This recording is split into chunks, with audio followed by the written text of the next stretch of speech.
This past April, an independent developer by the name of DevBob commented on one of my videos.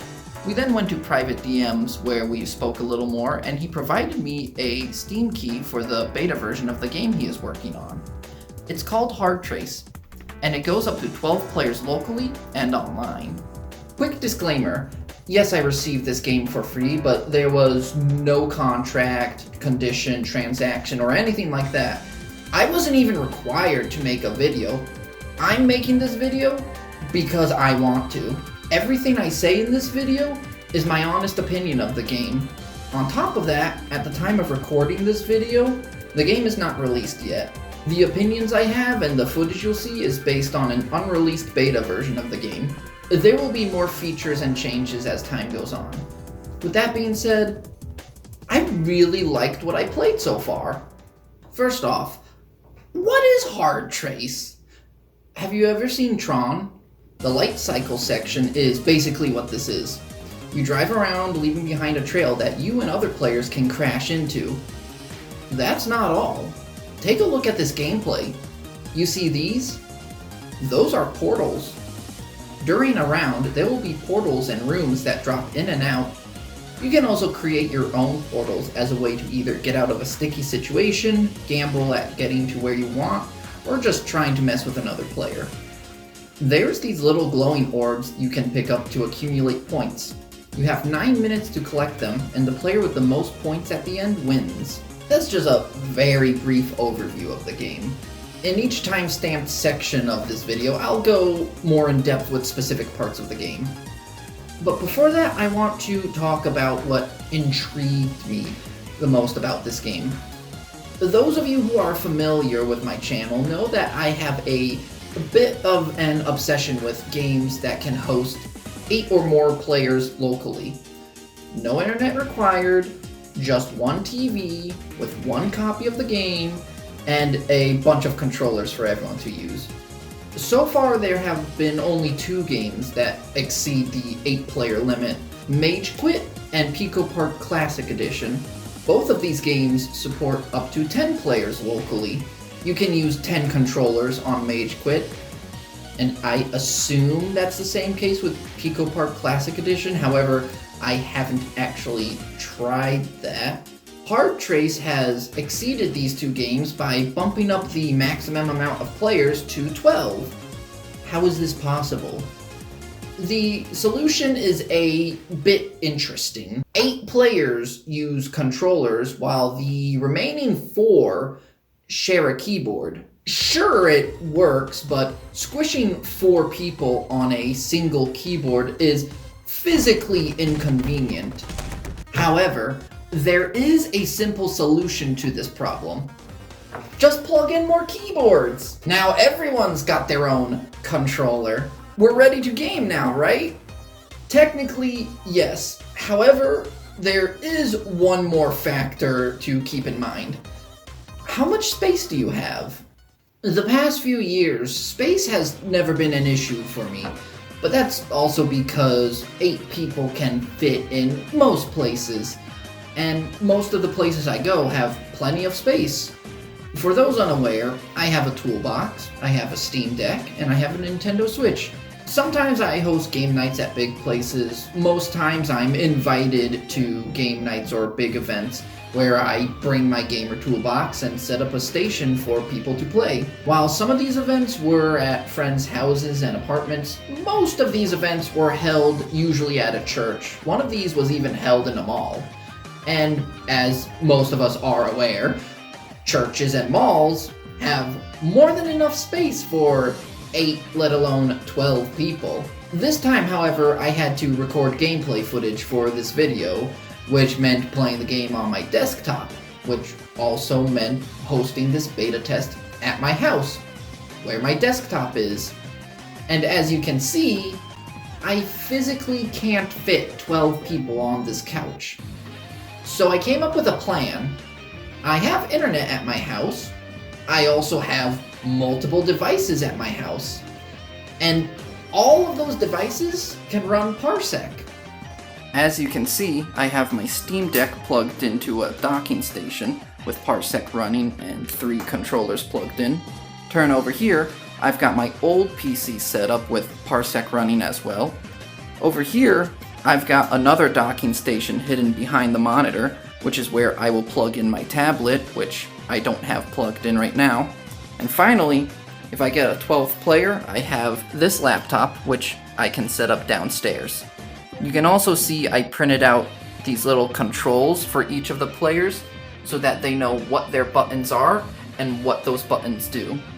While the original plan was to have 12 people at my house, 2 of my players had to cancel last minute, so I only got to play with 10 people. Regardless, the game was still fun. In fact, it was so fun, after trying the first 4 rounds, my players said they just wanted to keep playing that game. We ended up playing for a few hours, and keep in mind, each round is only 9 minutes long. So the game kept our attention for a good amount of time. Another thing about this game is it's easy to drop in, drop out during any time. If someone wants to join in the middle of a round, or if one of your players wants to quit early, they can press start on their controller. Or if there's a keyboard player, they can press one of these function keys. It won't pause anything. Everyone else will still be playing the game. All the start button does is either drop you in the game or drop you out of the game. This makes it perfect for parties. Enough about the setup. Let's talk about why this game is fun, starting with the controls, which are very simple. All the controls I go over will be based on the controller, but if you go into your settings and turn this on, it'll display a menu during setup that'll tell all the players what their controls are. Sadly, this menu goes away when the round starts and only comes back when a player drops out, but DevBob said he'd look into this along with a couple other features, so hopefully this will be changed before the game releases. The D-pad changes the direction you are driving. Pressing A lets you drop a portal. Creating a portal will cost points, so you should really only make portals when you feel it is necessary. You can make portals smaller by turning. Pressing the Y button will highlight where you are in case you can't find yourself on screen. If you drive beside a wall, you'll see this lightning. When this happens, you can hold the D-pad in the direction you're going and you'll start gaining speed. I had one player go in between 2 walls and he gained a lot of speed very quickly. But if you ever feel like you're going too fast, just press the D-pad in the opposite direction and you'll hit the brakes. You'll never come to a full stop, but you will go a lot slower. Let's look at the arena. It acts similarly to games like Pac-Man or Mario Brothers, where reaching one side of the arena loops you to the opposite side of the arena, so you don't have to worry about getting easily trapped in a corner. During a round, you'll see these glowing orbs pop up. These are points. Collect the most of these to win. The bigger orbs are worth more points. When you grab points, make sure to stay safe for 10 seconds. Otherwise, if you die before those 10 seconds, you'll drop those points, giving other players the opportunity to pick them up. This incentivizes some players to try and crash their opponents. If you kill someone, that gives you the opportunity to pick up their points. Points also appear in these rooms that drop down randomly. Some of these rooms you can just drive into, but most of them you'll have to enter through a portal. And portals are where the real meat and potatoes of this game lie. Every few seconds, you'll see a portal change from gray to white. All gray portals are connected to the current shining white portal of the same orientation. If you enter a horizontal portal, you'll always exit from the shining horizontal portal. If you enter a vertical portal, you'll always exit from the shining vertical portal. There's also a pair of yellow portals that are exclusively connected to each other. The only way to reach one yellow portal is to get to the other yellow portal. When you enter a portal, you'll see this line appear. During my playtest, some players were avoiding this because they thought it was a wall. It's not. It's just an indicator to let players know where they are teleporting to. It's safe to approach and touch. You will not crash if you drive through it. As mentioned before, you can spend points to create your own portals. This is useful in the case of an emergency. However, outside of emergencies, it acts as a risk versus reward mechanic. Sure, you could drive all the way to where the most points are, and you could drive to the nearest portal, or you could spend a few points, make a portal, drive into it, and appear in an area with lots of points before any of the other players get there. And since portals are linked based on orientation, you can easily get to exactly where you need by just making the portal correctly. Want to reach a horizontal portal? Make yours horizontal. Need to reach this vertical portal? Make yours vertical. If you pay attention to what's currently the white portal, you can plan out your strategy. The final thing I'll go over is customization. On this menu, you can press up to change between 15 different colors, and you can press down to swap between two vehicles. One has 4 wheels and the other has 3, but this is only cosmetic. There's no advantage to picking one over the other. They both control the same, they both have the same speed. Honestly, you're so small, you won't notice what type of vehicle you have. You can name yourself with as little as 1 letter or as many as 7 letters. And that about covers the game. As I've mentioned before, this game is currently in beta. There are things that still need to be added, but the beta right now is really good. During my beta test, we didn't run into any bugs caused by the game. All our issues were user error. For instance, we had someone who kept readying up and starting the match before everyone was ready. This is normal for some games like Smash Brothers, where anyone can just press the start button.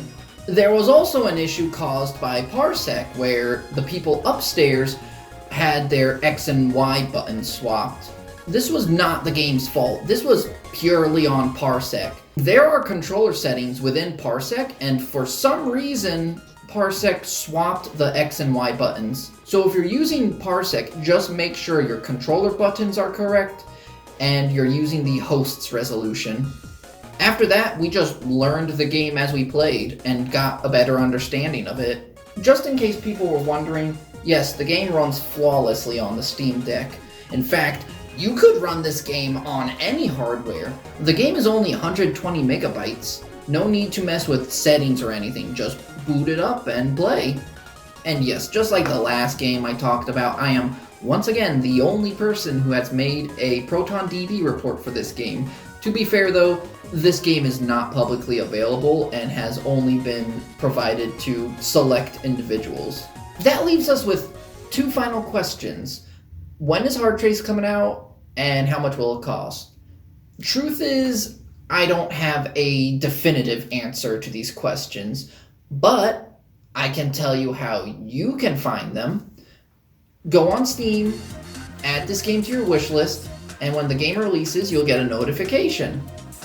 Steam wishlists are actually a thing publishers will use to gauge interest for a game. That's why a lot of trailers will say wishlist now. So if you want to support DevBob and get notified when the game comes out, go wishlist Hardtrace on Steam. In fact, I'll have 2 links in the description of this video. The first will be a link to the Steam page, and the second will be a link to Hardtrace's website where you can find links to DevBob's social medias. Quick thing I want to mention while we're on the topic of Steam. In my previous 8-player games video, I mentioned that I think it'd be cool if we had some Steam tags for these games. Well, I went ahead and made 3 tags. 8-player local, 10-player local, and 12-player local. All these games you see on this screen, I've applied 1 or more of these tags to. And I encourage all of you to apply these tags to any games you find that support 8 or more players locally. DevBob has been consistently updating this game frequently.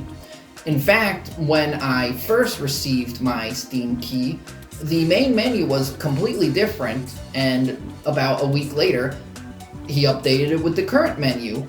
I wish I had a screenshot of that old menu so that I could show people the progress, but oh well. And of course, every time I boot up Steam, I see what games in my library have an update, and I'll tell you right now, there have been multiple updates since I've received my Steam key. Based on what I've played so far, I have a lot of confidence in Hardtrace, and I hope you do too. If you'd like to find more local multiplayer games that support 8 or more players, you can check out the playlist that'll pop up at the end of this video. Thank you for watching, and I hope you have a good day or a good night.